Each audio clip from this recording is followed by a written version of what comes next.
নমস্কার বন্ধুরা, কেমন আছেন আপনারা সবাই? মাম্পিস লাইফস্টাইলে আপনাদের জানাই স্বাগত। আমি আজকে একটা শোল মাছের রেসিপি নিয়ে চলে এসেছি। খুব সহজ পদ্ধতি, কিন্তু খেতেও লাগে দারুণ সুস্বাদু। তো আমার এই ভিডিওটা যদি আপনাদের ভালো লেগে থাকে, লাইক, কমেন্ট, শেয়ার ও অবশ্যই সাবস্ক্রাইব করে দেবেন। এর জন্য আমাদের যে উপকরণগুলো লাগবে সেগুলো হলো আলু।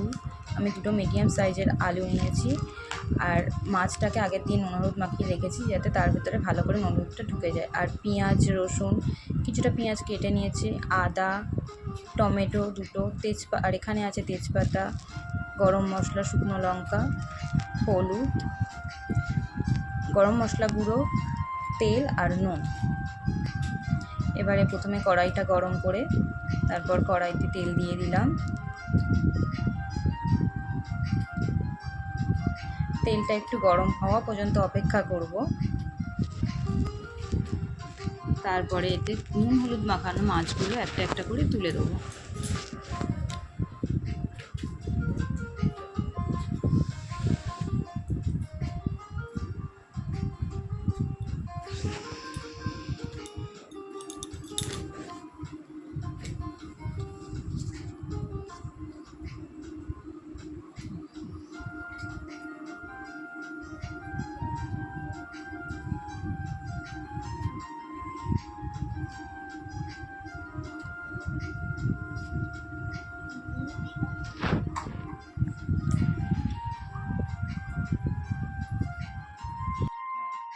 এবারে দেখুন বন্ধুরা, মাছগুলো আমি বেশ লাল লাল করে ভেজে নিয়েছি।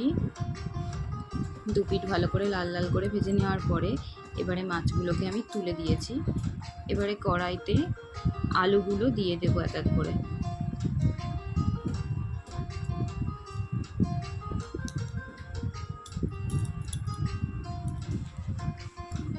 এবারে আলুতে নুন, পরিমাণ মতো হলুদ গুঁড়ো সব কিছু দিয়ে আলুগুলোকেও ভালো করে লাল লাল করে ভেজে নেব।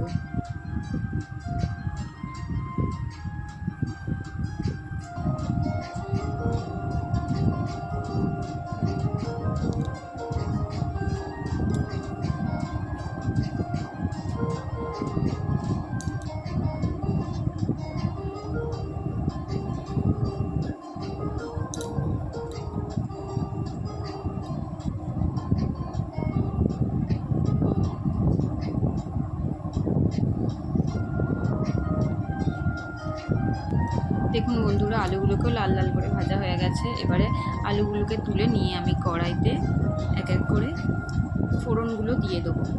প্রথমে দেব তেজপাতা,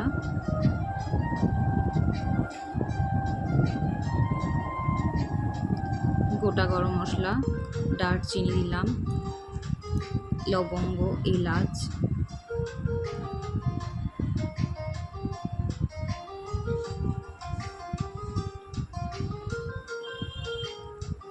শুকনো লঙ্কা,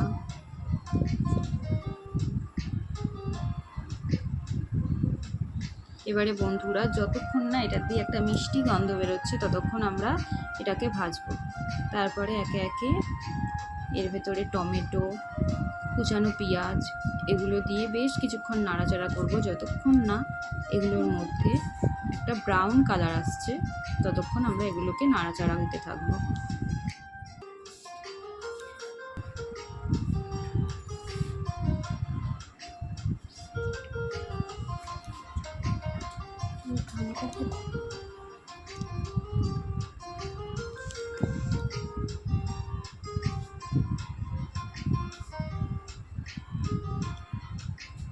এবারে এর মধ্যে একে একে পরিমাণ মতো নুন, হলুদ সব দিয়ে দিলাম।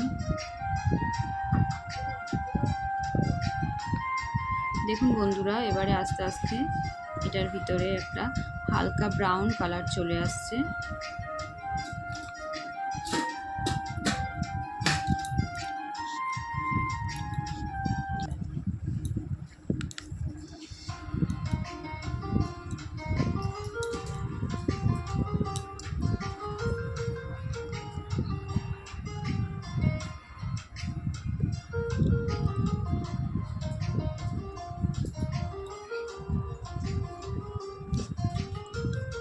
এই মশলাটা ভাজতে ভাজতে বন্ধুরা এদিকে আমি যে পেঁয়াজ রসুন আদাটা রেখেছিলাম সেটা পেস্ট বানিয়ে নিয়েছি। এবার এই পেস্টটা আমরা এর মধ্যে দিয়ে দেব।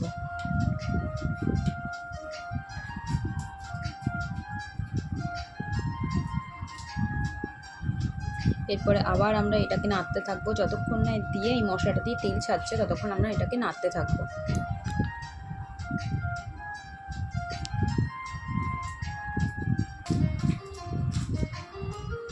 দেখুন বন্ধুরা মশলার থেকে তেল ছেড়ে গেছে। এবার আমরা এর ভেতরে জল দিয়ে দেব। জলটা আমি গরম করে রেখেছিলাম পাশে। এবারে জলটা একটু ফুটলেই তখন তার ভেতরে আমরা একে একে মাছ আলু সব দিয়ে দেব।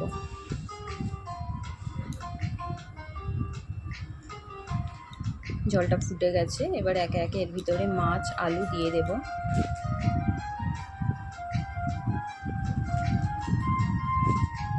আর হ্যাঁ বন্ধুরা, অবশ্যই টেস্টটাকে ব্যালেন্স করার জন্য আমাদের এখানে পরিমাণ মতো চিনি অ্যাড করতে হবে।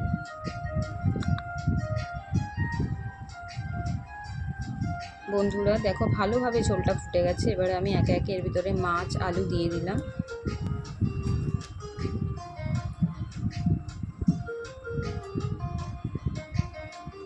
এবারে এটাকে আমরা মিডিয়াম টু হাই ফ্লেমে দিয়ে বেশ কিছুক্ষণ ফুটতে দিতে থাকবো।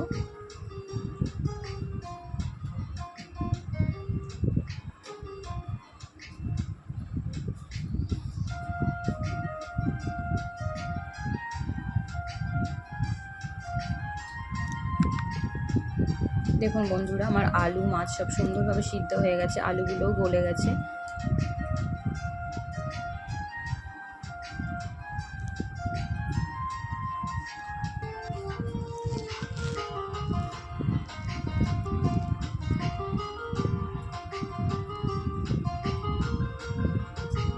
এবারে আমরা এর ভিতরে গরম মশলা গুঁড়োটা দিয়ে দেবো, শাহি গরম মশলা গুঁড়োটা দিয়ে দেবো।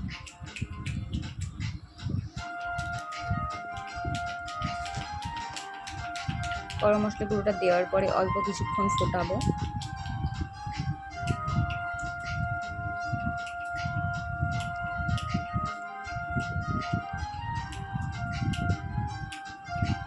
এবারে আমরা আমাদের রেসিপিটাকে ঢেলে নিলাম। তো বন্ধুরা আমার এই রেসিপিটা ভালো লেগে থাকলে অবশ্যই লাইক কমেন্ট শেয়ার ও সাবস্ক্রাইব করে দেবেন। Thank you for watching.